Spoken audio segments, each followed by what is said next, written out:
السلام علیکم ورحمۃ اللہ وبرکاتہ۔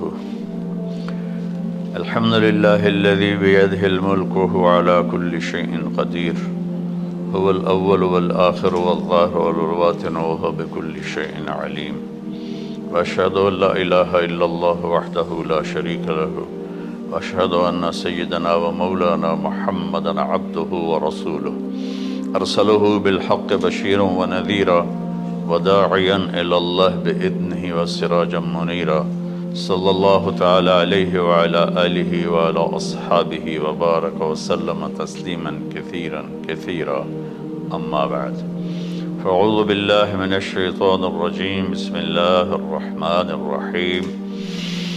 ان ابراہیم کان امۃ قانتا حنیفا للہ ولم یک من المشرکین شاکرا لانعمہ اجتباہ وہداہ الی صراط مستقیم، ثم اوحینا الیک ان اتبع ملۃ ابراہیم۔ وقال تعالی فلما اسلم وتلہ للجبین ونادیناہ ان یا ابراہیم قد صدقت الرؤیا انا کذلک نجزی المحسنین۔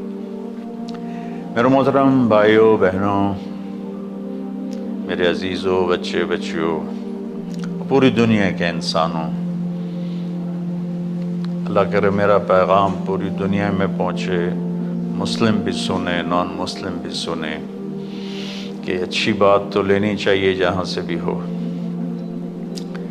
عید قربان جس کو ہم کہتے ہیں وہ قریب ہے، 5 دن 6 دن باقی ہیں۔ یہ ابراہیم علیہ السلام کی سنت ہے، اور میرے نبی نے اس کو زندہ کیا۔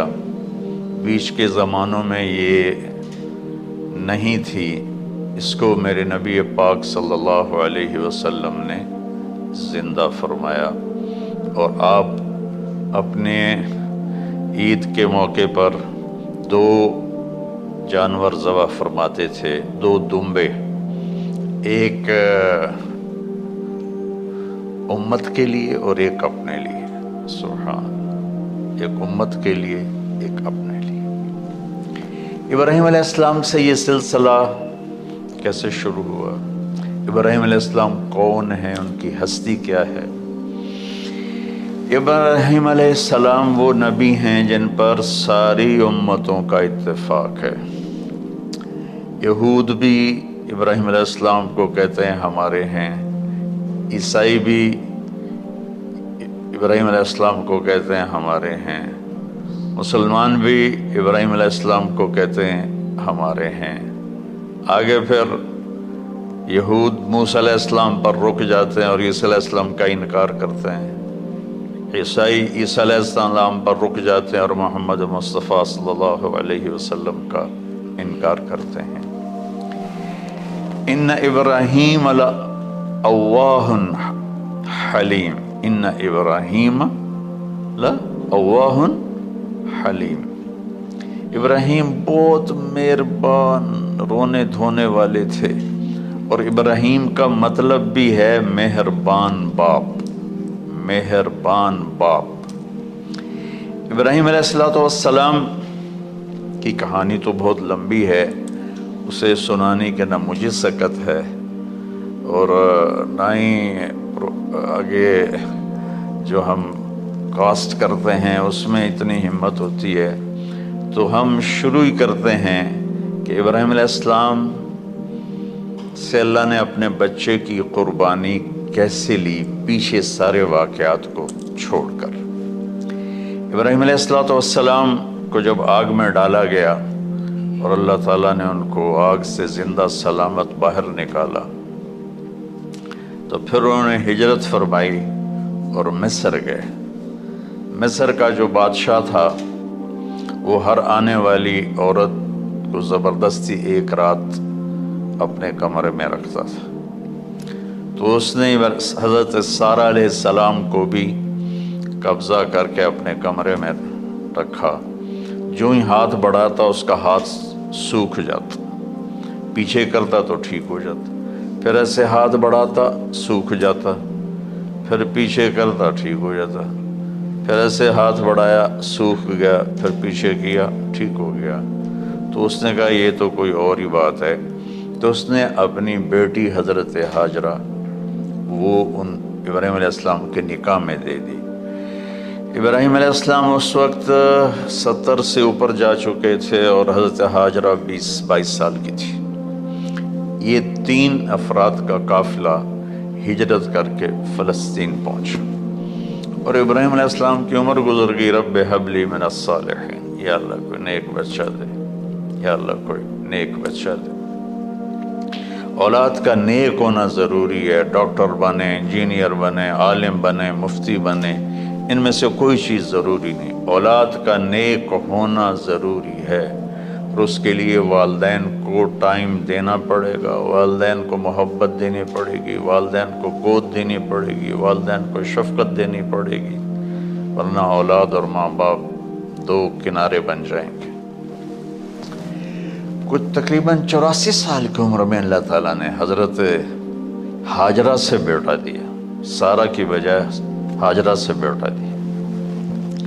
حضرت اللہ کی حکمت تھی، اللہ بھی یہی چاہ رہے تھے، تو حضرت سارہ کو بڑی تکلیف ہونے لگی، کہنے کہ اس بچے کو مجھ سے دور کرو، اس بچے کو مجھ سے دور کرو، میں دیکھ نہیں سکتا۔ تو جبریل آئے کہ اللہ تعالیٰ بھی فرما رہے ہیں کہ اسے یہاں سے دور کرو، کیا کہاں لے جاؤں؟ کہ یہ ہم بتائیں گے کہاں لے جانا ہے۔ تو جبریل انسانی شکل میں اونٹ پہ سوار ہو کر تشریف لائے، اور پیچھے حضرت ابراہیم علیہ السلام اپنی اونٹنی پر، بچہ، بیگم، اور آگے جبریل رہبر کے طور پر۔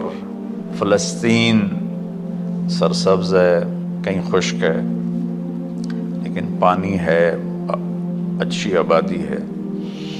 چلتے چلتے چلتے چلتے 1 مہینہ کا سفر کرنے کے بعد جب وہ علاقہ شروع ہوا جہاں کالے پہاڑ، کالے پتھر، کوئی پتا نہیں سبزے کا اور کوئی نشان نہیں پانی کا، وہاں سے چلتے چلتے چلتے 4 پہاڑوں کے اندر ایک وادی سی آئی۔ جب وہاں پہنچے تو جبریل کہنے لگے اللہ کے نبی یہاں حاجرہ اور اسماعیل کو چھوڑ دیں۔ جب وہ آگ میں جا رہے تھے نا ابراہیم علیہ السلام، تو ایک لفظ نہیں بولے، بنا کا حسبی اللہ و نعم الوکیل۔ لیکن جب جبریل نے کہا یہاں چھوڑ دیں تو ایک دم بولے یہاں کیسے چھوڑ دوں، یہاں تو کچھ بھی نہیں ہے، یہ کیسے رہیں گے؟ کہ یہ آپ کے رب کی منشا ہے، یہاں اللہ کا گھر بنے گا، یہاں اس بچے کی نسل سے ایک آخری نبی پیدا ہوگا جو پورے عالم کو روشن کرے گا، اب چھوڑ دیں۔ تو وہ وہاں 3 دن رہے، ان کے لیے ایک چھپر سا بنایا لکڑیاں کاٹ کے، یا 2 دن رہے یا 1 دن، یہ تو کوئی تحقیق کوئی نہیں ہے، لیکن ایک چھپر سا ان کو بنا کے دیا ایسے، یعنی اس ایک اوپر لکڑیوں کی چھاؤں کر دی اور نیچے ایسے بانس سے گاڑ دیے اور چل پڑے۔ تو حضرت حاجرہ فرمانے لگے آپ کہاں جا رہے ہیں؟ اتنا بڑا امتحان تھا کہ جواب نہیں دینا، بس چپ کر کے چلو۔ انہوں نے پھر پوچھا آپ مجھے چھوڑ کے کیوں جا رہے ہیں؟ آگے سے خاموشی۔ چلتے چلتے 3 میل تک وہ اس طرح چلی۔ جب وہ کدئی پہنچی تو اس وقت ان کو خیال آیا یہ اللہ کے نبی ہیں، کہیں ان کو اللہ نے نہ کہا ہو۔ تو ان کا اللہ امرک، کیا آپ کو اللہ نے کہا کہ مجھے چھوڑ دیں؟ کہنے لگے ہاں، یوں کیا۔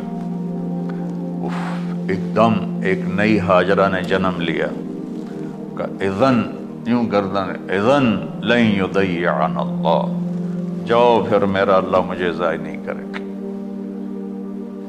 ابراہیم علیہ السلام بوجھل دل کے ساتھ پیدل چل رہے تھے دونوں میاں بیوی، اونٹنی پہ سوار ہوئے، اور وہ اپنے بچے کو گود میں لے کر ایسے کھڑی ان کو دیکھ رہے تھے۔ یہ کوئی مہینے کے لیے نہیں جا رہے تھے، پتہ نہیں ہے کب واپس آئیں۔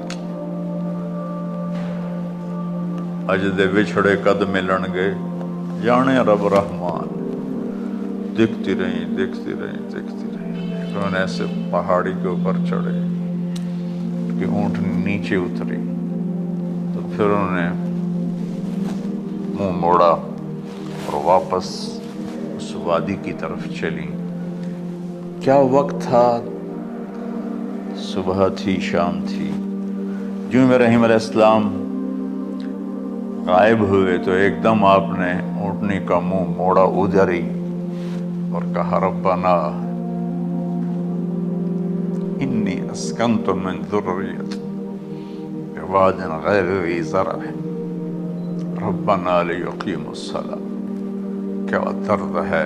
آپ اندازہ لگاؤ، ایک آدمی کو 84 سال کی عمر میں بیٹا ملے اور پھر اسے ایسے جنگل بیابان میں چھوڑ دیا جائے، تو ان کے دل پہ کیا بیت رہی ہوگی۔ یہ اس دعا میں وہ درد ہے جو میرے بھی آنسو نکل رہے ہیں۔ میں کو 3 دفعہ قصہ سنا چکا۔ اے اللہ، تیرے ہی کہنے پر، تو جو میرا رب ہے، یا اللہ نہیں کہا، اللہم نہیں کہا، ربنا، یا اللہ تو تو مہربان ہے، اس میں بھی کوئی تیری مہربانی ہوگی، تیری محبت ہوگی، تیری شفقت ہوگی۔ انی اسکنت من ذریتی، میں نے چھوڑ دیا اپنی اولاد کو، یا اللہ میں نے وہاں چھوڑا جہاں نہ پتہ ہے، نہ دانا ہے، نہ پانی ہے۔ تو جان اور یہ جانے۔ اس درد بھری دعا نے عرش کو بھی ہلا دیا تھا، اور آپ نے منہ موڑا۔ اس باپ کو سوچو جو ہر قدم پہ اپنے معصوم بچے سے دور ہو رہا ہے، اور اس ماں کو سوچو جو ہر قدم پہ اپنے خامن سے دور ہو رہی ہے۔ ابراہیم کی منزل تو آگے گھر ہے، 2 بیویاں اور ہیں، ادھر تو پتھروں کے ساتھ دوستی ہے۔ جب ہاجر، میں ایک دفعہ میں ایسے سوچ میں بیٹھا، میں اتنا رویا۔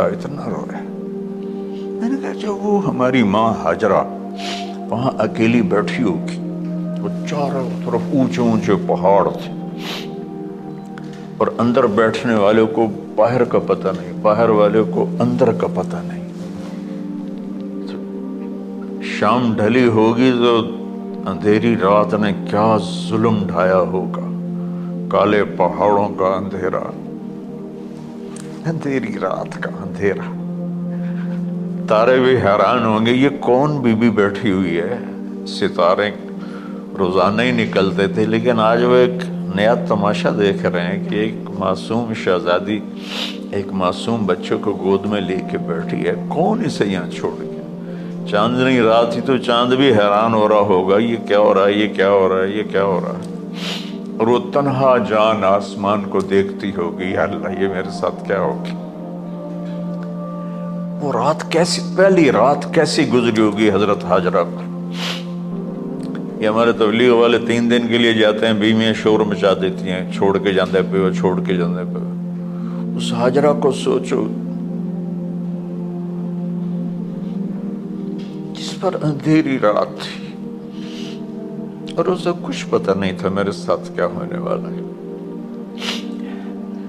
جب دن چڑھا تو سورج نے دیکھ کر اس کی آنکھیں پھٹ گئیں کہ یہ کیا ہے۔ وہ تو کسی پہ رحم نہیں کرتا، اس کی آگ نے پتھروں کو تپایا،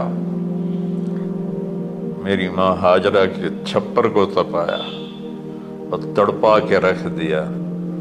ایک چھوٹا سی مشکیزہ تھا پانی کا، اس سے گھونٹ گھونٹ پی کے ان کے منہ میں بھی ڈال رہی تھی۔ اس مشکیزے پر 3 دن گزرے، پانی ختم ہو گیا۔ ہم 92 کے حج میں پھنس گئے، مزدلفہ سے پہلے تو ہماری بس میں پانی کوئی نہیں تھا۔ جو اس وقت ہمارا حال ہو، ہمیں پتہ تھا 2-4 گھنٹے کے بعد پانی ہے، لیکن جو اس وقت بچے بھی تھے، چیخ و پکار تھی۔ ہاجرہ کی چیخیں کون سن رہا تھا؟ اور ادھر اسماعیل کی دھاڑ دھاڑ شروع ہو گئی، پیاس کی وجہ سے، بھوک کی وجہ سے۔ بے بس ماں دیکھ رہی ہے، میں کیا کروں؟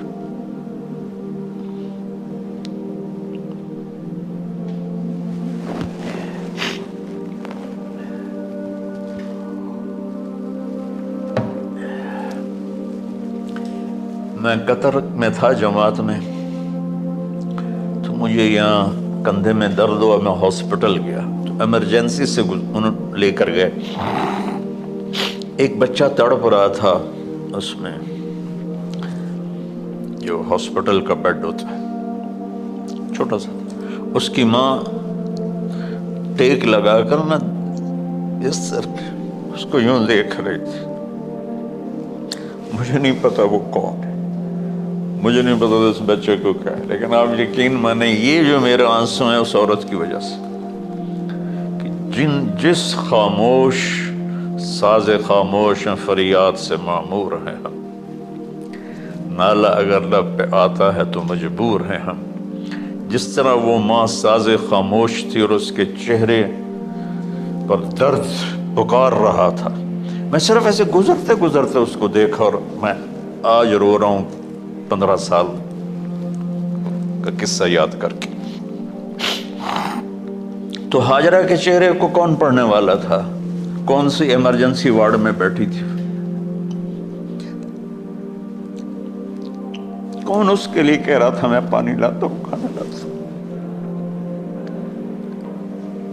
موت تھی دونوں ماں بیٹی کی۔ تو یہ بے قراری میں صفا مروہ کی دوڑ لگائی، انہیں پتا تھا کچھ نہیں ہے۔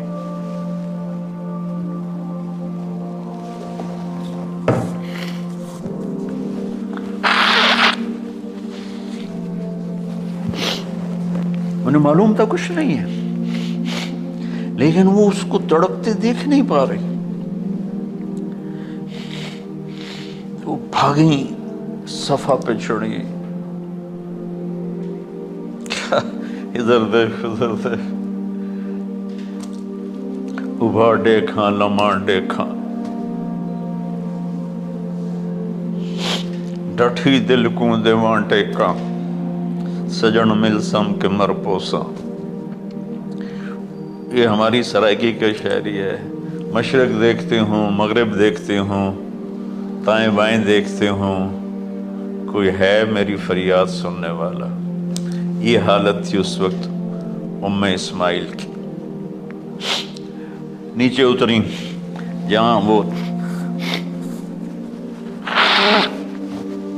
ٹیوب لائٹس آتی ہیں، وہاں وہ نیچے ہو گئے اور بچہ غائب ہو گیا، تو دوڑ لگاتے۔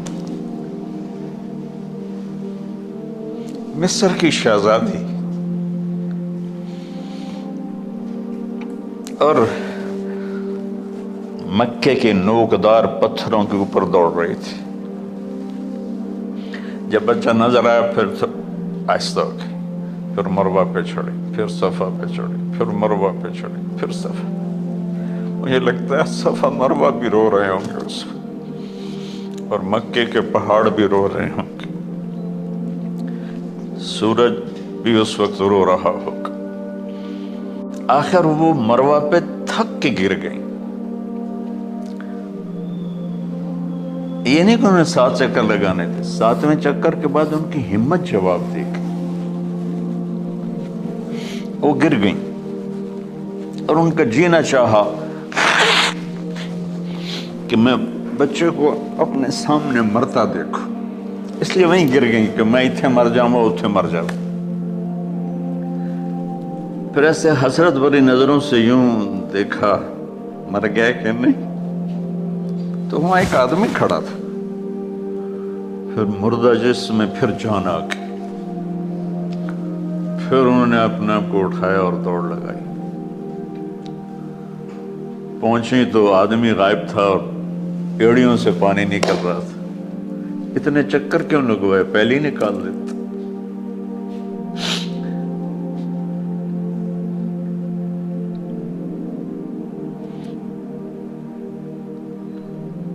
عاشق ہوں میں عشق کموں میں دل رکھیں وانگ پہاڑوں ہو سہ صدیاں ہزار علام میں کر جانے باغ بہاراں ہو منصور جے چک سولی دیتے جڑے واقف کل اسراراں ہو سجدیں سر چائیں نہ باہو توڑے کافر کہیں ہزاراں ہو عاشق سوئی حقیقی جڑا قتل معشوق دے مننے سر نو جوڑے تے مکھ نہ موڑے ہمیں 100 تلواراں کھنے سچا عشق حسین علی دا باہو سر دتے تے راز نہ بن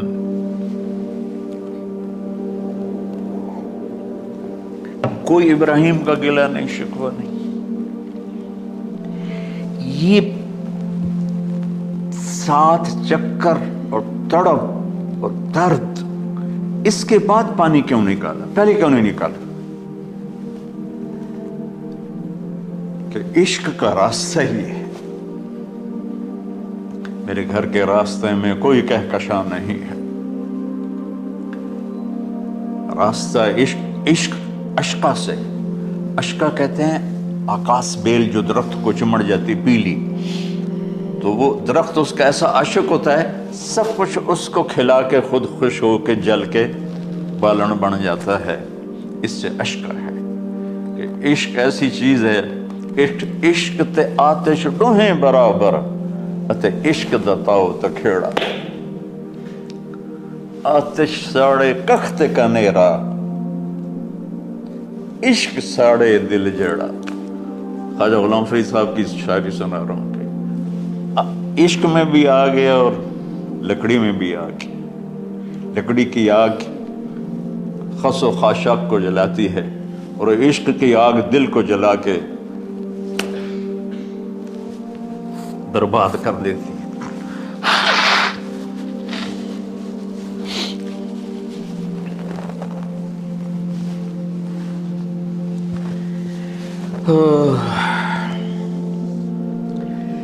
یہ دنیا میرے بھائی بہنوں امتحان کی جگہ ہے. ہم اسے جنت بنانا چاہتے ہیں. ہم یہاں اپنی مرضیاں پوری کرنا چاہتے ہیں. اللہ کی قسم، اللہ کی قسم، اللہ کی قسم، جس نے اپنی مرضی پہ چلنا شروع کیا وہ تباہ ہو گیا. جو اللہ رسول کی غلامی کے دائرے میں آیا وہ کامیاب ہو گیا.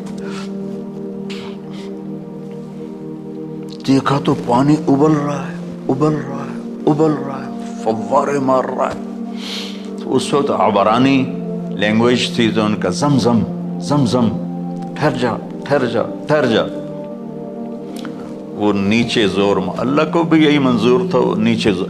میرے نبی نے فرمایا اگر میری ماں زمزم نہ کہتی تو پورے عرب کو یہ پانی سیراب کر دیتا.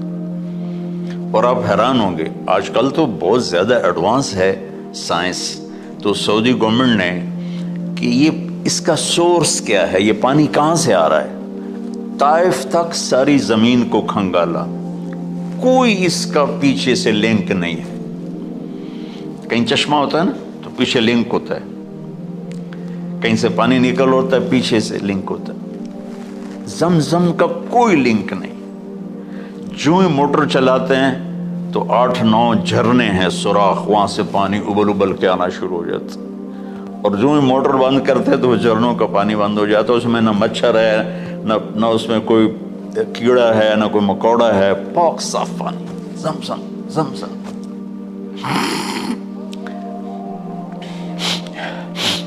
جتنا اونچا بنانا ہو بلڈنگ اتنی گہری بنیاد. اس ماں بیٹے سے محمد مصطفیٰ نے آنا ہے تو پھر بنیاد تو گہری ہوگی نا. ایسے تو نہیں ہے نا.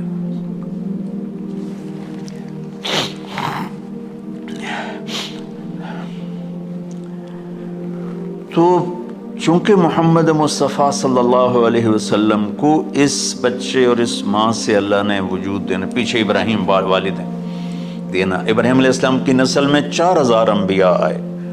بنو اسرائیل میں 4000 اور حضرت اسماعیل علیہ السلام کا ایک ہی جو 1.25 لاکھ پہ بھاری نہیں ہے بلکہ کل کائنات پہ بھاری ہے اللہ کے بعد. تو اس لیے پسائی ہوئی، یہ جو بناتے ہیں اپنی باڈیز، وہ اپنی کتنی پسائی کرتے ہیں، وزن اٹھاؤ، دوڑو، وہ کیا کیا اپنے آپ کو مشقت میں ڈالتے ہیں، تب جا کے وزن وہ نکھر کے آتے ہیں۔ یہاں کوئی آبادی نہیں تھی، یمن سے لوگ جاتے تھے شام تجارت کے لیے،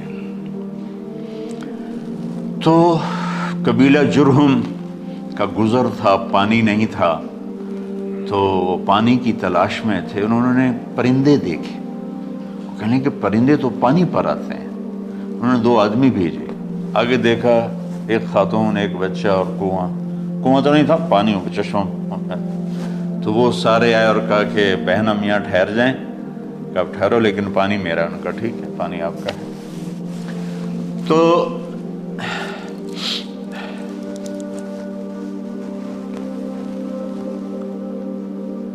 ایک سال کے بعد اجازت ملی، جاؤ مل کے آؤ، مل کے آؤ۔ جس گھاٹی سے ابراہیم کو جدا کیا تھا اس پر کتنی دفعہ حضرت ہاجرہ کی نظر پڑتی ہوگی،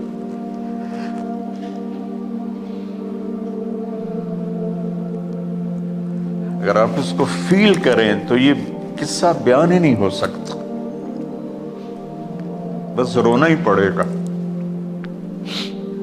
اور خاص طور پر آج کے دور میں جب کوئی اللہ کو کی ماننے کے لیے تیار ہی نہیں ہے، کوئی جہنم سے ڈرنے کے لیے تیار نہیں، کوئی جنت کی طلبگار نہیں۔ 1 سال کے بعد اونٹنی کا سر نظر آیا تو دل اچھل کے آسمان کو جا لگا کہ میری آنکھوں کی ٹھنڈک آ گئی، میرے سر کا سایہ آ گیا، میرے بیٹے کی چھاؤں آیا۔ اونٹنی بٹھائی، کہا تشریف لائیے، کہنے کہ اترنے کا حکم نہیں ہے، صرف ملاقات۔ نہ آتے صبر آیا ہوا تھا، صبر توڑ کے پھر جا رہے ہیں، تو اف نہیں کی، آہ نہ کر لبوں کو سی، زخم پہ زخم کھا کے جی، اپنے جگر کا لہو پی، آہ نہ کر لبوں کو سی، عشق ہے دل لگی نہیں، سینے پہ تیر کھائے جا، آگے قدم بڑھائے جا، یعنی زبان حال سے کہہ دے اس کے ہاں ستائے جا۔ کوئی شکوہ گلہ نہیں ہے، یہ کیا ملنا ہے، نہ آتے وہیں بیٹھے رہتے، کہنے گے اچھا بچہ گود میں دے دو، سینے سے لگا پیار کی، بہتے آنسو بچے کے رخسار پہ گرے، بچوں کو پتہ نہیں کون ہے، کہنے لگی اجازت ہے آپ کا سر دھو دوں، منہ دھو دوں، پاؤں دھو دوں، ہاتھ دھو دوں، یہ پانی پاک ملا ہے، ٹھیک ہے واپس۔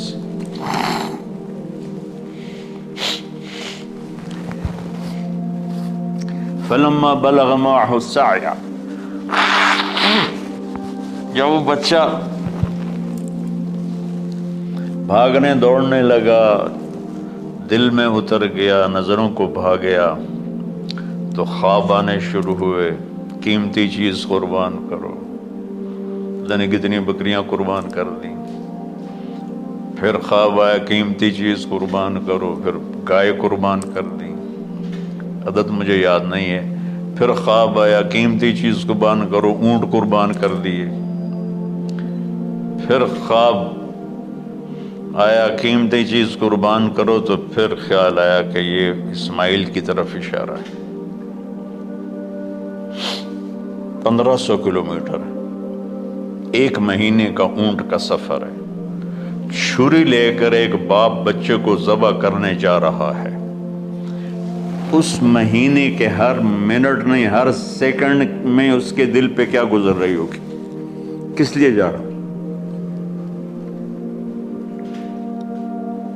ساری دنیا پھرتے ہیں، جب گھر واپس آنے کا ہوتا ہے تو خوش ہو رہے ہوتے ہیں کہ پاکستان جا رہے ہیں، پاکستان میں کتنی دفعہ اللہ نے دنیا پھرائی۔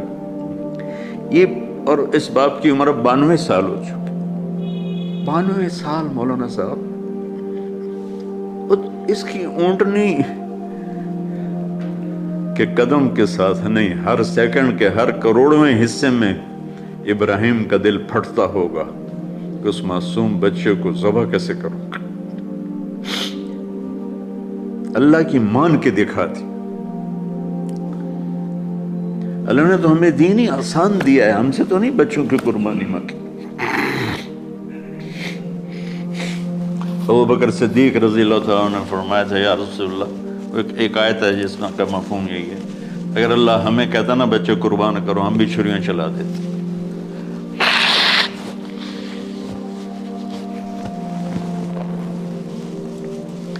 تو میں اس تصور میں جب ڈوبتا ہوں میں رونا شروع کر دیتا. عاصم کا بازو ٹوٹا، 6 سال کا تھا. اس کو جوڑ رہے تھے تو اس کی چیخیں نہیں کر رہی تھی، میں باہر نکل گیا، مجھ سے چیخیں سنی نہیں گئی، حالانکہ وہ اس کا علاج کرنے کے لیے کر رہے تھے. اور یہ 92 سال کی ہستی بڑھاپے میں 1 مہینے کی اذیت برداشت کرتے ہوئے جا رہے ہیں کہ بیٹا ذبح کرنا ہے، بیٹا ذبح کرنا ہے، بیٹا ذبح کرنا ہے.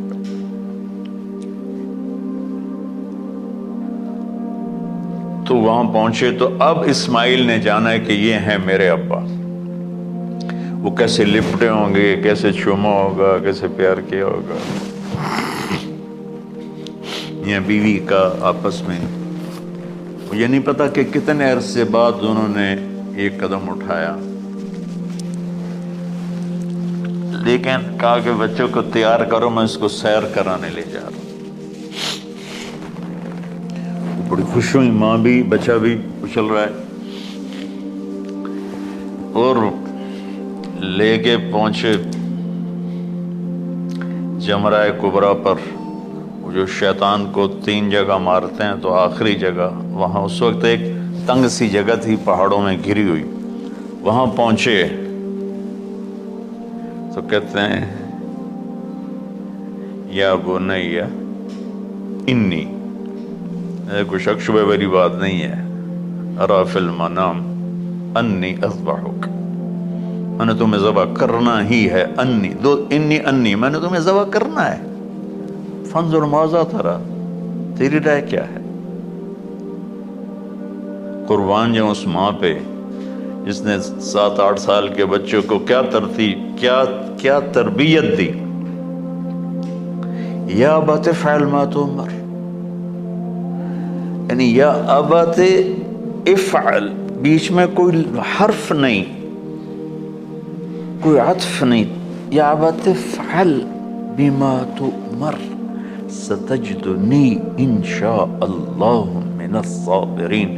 اس عمر میں اپنی قربانی کو اللہ کے ساتھ جوڑا. اب کرو آپ. یہ جب ماں اپنے بچوں کو فوکس کر، آج کی مائیں میں گلہ کرتا ہوں، آپ کے والدین سے میں گلہ کرتا ہوں، انہوں نے اپنی اولاد کو فوکس نہیں کیا. یہ اپنے دھندوں میں اتنا پھنسے ہوئے ہیں، اپنے کاموں میں. اس بدبخت یہ کیا فون ہے، کیا کہتے ہیں اس کو، اسمارٹ فون، سیمسنگ موبائل، اس میں اتنا گم ہو گئے ہیں کہ بچے اگنور ہو گئے ہیں. 3 سال کا بچہ اسکول جا رہا ہے، اسے ماں کی گود چاہیے، اسے اسکول بھیج رہے ہیں. وہ وہاں میرے بچے کو ڈسلیکسیا تھا، اس کو عاصم کو اس کو پڑھنا نہیں آتا تھا، ایک بیماری ہے. تو اس کی ٹیچریں مار مار مار اس کا حشر کر دیتی. میرا بچہ برباد کر دیا انہوں نے. وہ 6 سال کی عمر میں ڈپریشن کا شکار ہو. میں ماؤں سے کہتا ہوں بچوں کو ٹائم دو، تمہارا سرمایہ تمہاری اولاد ہے، اور اولاد ڈگری سے عزت نہیں ملتی.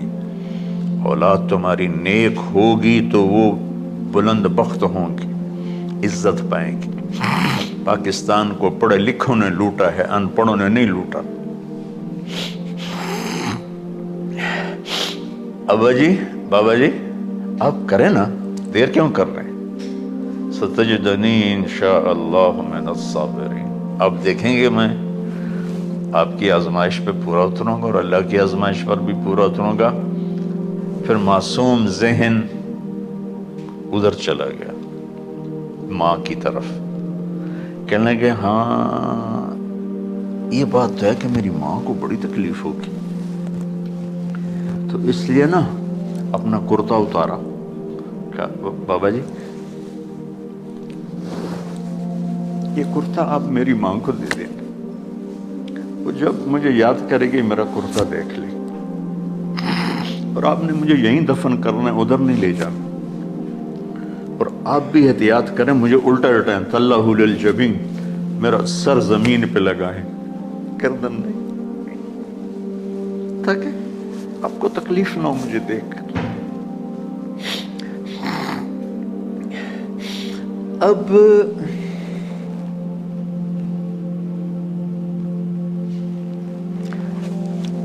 میں تو مرغی ذبح ہو رہی ہوں نا تو اس کو تڑپتے نہیں دیکھ سکتا۔ قربانی کے لیے مفتی صاحبان کہتے ہیں کہ اوپر کھڑا ہونا چاہیے، خود کرے یا اوپر کھڑا، میں نہیں کھڑا ہو سکتا۔ جانور جب تڑپتا ہے مجھے کچھ ہونے لگتا، تو میں بچوں کو بھیجتا ہوں جاؤ قربانی پہ کھڑے۔ جیسے ابراہیم علیہ السلام کا تصور کر کے میری چیخیں نکل کہ انہوں نے جب ان کی کمر پہ گوڈا رکھا ہوگا یوں کر کے، ہاتھ باندھے پاؤں باندھے، اور سر کے بال یوں اٹھا کے یہاں لائے ہوں گے سر کو، اور چھری یہاں رکھی ہوگی، کیا کیفیت؟ تو یوں آسمان کو دیکھ کر کہ یا اللہ کیا تم مجھ سے ناراض ہو گیا کہ میرے دل میں اسماعیل زیادہ اتر گیا ہے؟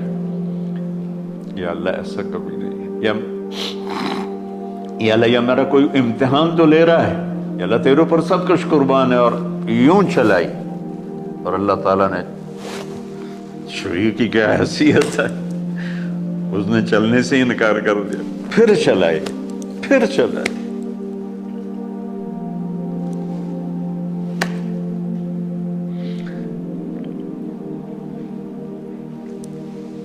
بعضی کتابوں میں ہے تو صحیح، لیکن روایت کی کتنی حیثیت ہو تو مجھے نہیں پتا، لیکن چونکہ یہ ایک تاریخی چیز ہے کہی جا سکتی ہے۔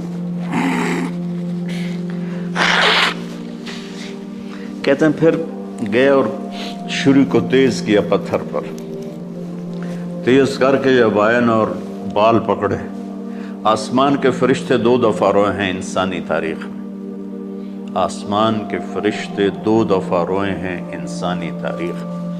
ایک جب ابراہیم علیہ السلام نے ان کی کمر پہ اپنا گھٹنا رکھا کہ سر کے بال پکڑ اور چھری پکڑ کے یہ کہا یا اللہ تم مجھ سے ناراض ہوگی، تو آسمان کے فرشتوں کی چیخیں نکل گئی۔ اور ایک جب اللہ کے نبی کو طائف میں پتھر پڑے کہ اللہ من یشکو الیک ضعف قوت، تو آسمان کے فرشتوں کی چیخیں نکل گئی جب ہمارے نبی کو طائف والوں نے مارا اس پر۔ یہ 2 دفعہ آسمان کے سب فرشتے روئے۔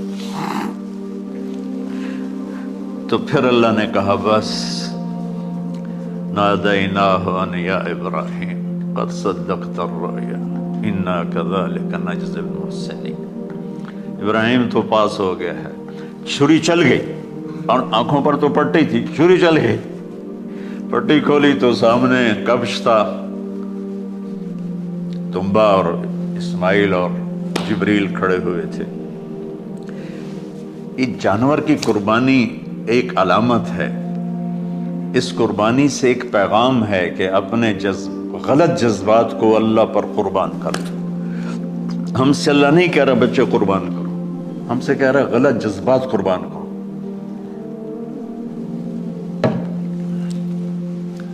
ہم سے اللہ کہہ رہا ہے اپنے جذبات کو دبا دو جو تمہیں اللہ اس کے رسول سے دور کرتے ہیں، ان پر چھری چلاؤ۔ جو اللہ اس کا محبوب کہتا ہے ان کو کرنے کے لیے بھی اپنے جذبات پہ چھری چلاؤ۔ سچ بولنے کے لیے چھری چلانی ہے تو چلاؤ اپنے جذبوں پر، اب اس کو پھیلا دو۔ ساری شریعت میں اللہ نے جو احل حلالا، جو اس نے کہا ہے یہ کرنا ہے، اس کے لیے اپنے جذبات قربان کر دو۔ وحرم حراما، اور جو کہتا ہے نہیں کرنا، اس کو چھوڑنے کے لیے اپنے جذبات قربان کر دو۔ تو یہ ہے قربانی کی اصل حقیقت. جانور دمبے ذبح کرنا تو اس کی ایک علامت ہے، اس کی ایک علامت ہے کہ ہم میرے نبی نے حج پر 63 اونٹ ذبح کی، اپنے ہاتھ سے ذبح کی، باقی 37 حضرت علی رضی اللہ تعالیٰ علیہ السلام نے ذبح کی. تو بھائیو، قربانی کی اصل یہ ہے کہ ہم اللہ اس کے رسول پر اپنے جذبوں کو قربان کر لیں، اپنے جذبوں کو قربان کر لیں. مولانا ابوالکلام آزاد رحمۃ اللہ علیہ کا میں مضمون پڑھ رہا تھا اسی قربانی پر، تو انہوں نے فرمایا، انہوں نے لکھا، وہ خطابت اور قلم کے تو بادشاہ تھے، واقعی وہ ابوالکلام تھے. انہوں نے لکھا کہ اللہ نے چھری کے لیے چلنا طے کیا ہوا تھا، اللہ نے چھری کے لیے چلنا طے کیا ہوا تھا. جب اسماعیل کو لٹایا گیا تو اسماعیل کو کھینچ لیا، چھری کو روک دیا. جب میرے نبی کے والد کو حضرت عبد المطلب جب زمزم کا کنواں کھود رہے تھے تو باپ بیٹا تھے، حارث اور عبد المطلب، تو تھک کر کے ایک دن کہنے لگے، یا اللہ اگر تو مجھے 10 بیٹے دے گا نا تو میں ایک تیرے نام پہ قربان کروں گا. اللہ نے 15 دے دیے. جب وہ سارے جوان ہو گئے تو ان کو اکٹھا کیا، بچوں میں نے تو منت مانی تھی. تو انہوں نے کہا، ابا جان آپ جس پہ ہاتھ رکھیں گے ہم تیار ہیں. کیا اطاعت ہے. تو کہنے لگے نہیں، میں قرعہ ڈالوں گا، جو اس زمانے کا طریقہ تھا وہ تیروں کے ساتھ. تو حضرت عبداللہ کا قرعہ نکل آیا. حضرت عبداللہ سب سے زیادہ محبوب. تو انہوں نے ہاتھ پکڑا، چھرا اٹھایا. عمر بن عاص رضی اللہ عنہ کے والد عاص بن وائل ایک بہت بڑا کام کر گئے، وہ سامنے آگے کھڑا ہو گیا. کہنے لگا یہ کام نہیں ہوگا. انہوں نے کہا یہ سردار کا بول ہے. کہا آگے بھی سردار کھڑا ہوا ہے، میں یہ ظلم نہیں ہونے دوں گا. سارے مکے والے اس کے ساتھ ہو گئے، عبد المطلب اکیلی رہ گئی. انہوں نے کہا وہ جو ہے نا قطبہ کاہنہ نجران میں، وہ جو فیصلہ کرے گی، یا غصفان میں وہ مانوں گا. کہا چلو. تو غصفان یا نجران گئے قریش مکہ کے سردار. تو اس کاہنہ عورت، جیسے آج اس زمانے کی جج ہوتی تھی، مرد بھی عورت بھی، اس نے کہا کہ تم لوگ قتل کا معاوضہ کیا لیتے ہو؟ کہ 10 اونٹ. کہ اچھا ایسا کرو، ایک تیر پہ لکھو عبداللہ اور ایک پہ لکھو 10 اونٹ اور قرعہ ڈالو. اگر اونٹوں کا قرعہ نکل آئے تو جتنے اونٹ لکھے ہیں وہ ذبح کر کے عبداللہ کو چھوڑ دو، اور اگر عبداللہ کا نام نکلے تو ہر دفعہ 10 اونٹ بڑھا دو. تو وہ سارے بڑے خوش ہو گئے.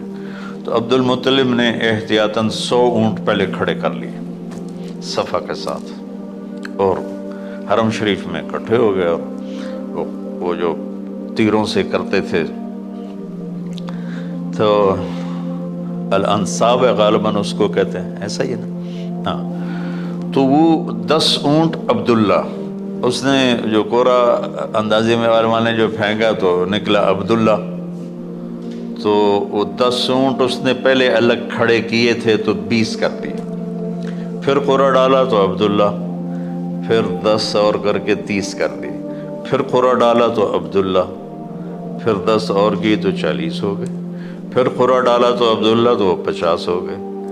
پھر قرعہ ڈالا تو عبداللہ تو 60 ہو گئے. مکے والوں کی آنکھیں پھٹنے لگی، پسینے آنے لگے. پھر قرعہ ڈالا عبداللہ تو 70 ہو گئے، 80 ہو گئے. 90 جب ہوئے تو سب کی آنکھیں باہر نکل آئیں کہ اب پیچھے تو اونٹ ہی ختم ہو گئے. تو پھر قرعہ ڈالا 100 پر تو نکلا 100 اونٹ. تو سب نے نعرے لگائے. تو عبد المطلب کہنے لگے نہیں میں ایک دفعہ اور کروں گا. کیا تو پھر 100 اونٹ. پھر سب نے نعرے لگائے، کہا نہیں میں ایک دفعہ اور کروں گا. پھر کیا تو 100 اونٹ.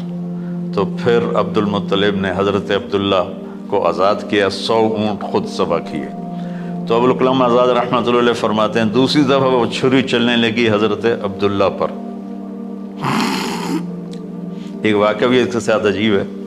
آپ بازار میں جا رہے تھے حضرت عبداللہ، سامنے سے ایک نا پہلی کتابوں کی عالم عورت آ گئی. اس نے اسے دیکھا تو کہا عبداللہ تیری جان بچانے پہ 100 اونٹ ڈگے تھے نا. کہاں؟ کہ ایک رات میرے ساتھ گزار لے 100 اونٹ میں دوں گی. تو اس نے نور نبوت دیکھا یہاں. تو آپ نے کہا نہیں میں عزت دار ہوں، میں یہ کام تو نہیں کر سکتا. تو پھر فرمایا کہ اللہ نے اسماعیل کو نکالا، عبداللہ کو نکالا، لیکن چھری نے چلنا تھا. جب حسین کی باری آئی تو اللہ نے چھری کو کہا چلو، اور وہ کاٹتے چلی گئی گاجر مولی کی.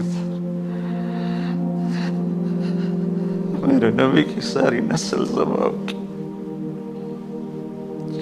کتنا کہا اذکرکم فی اہل بیت، اذکرکم فی اہل بیت، اذکرکم فی اہل بیت. صرف 60 سال بعد امت نے 89 سمیت 72 انسان ذبح کر دی، کہ جنازے بھی نہ پڑھنے تھے.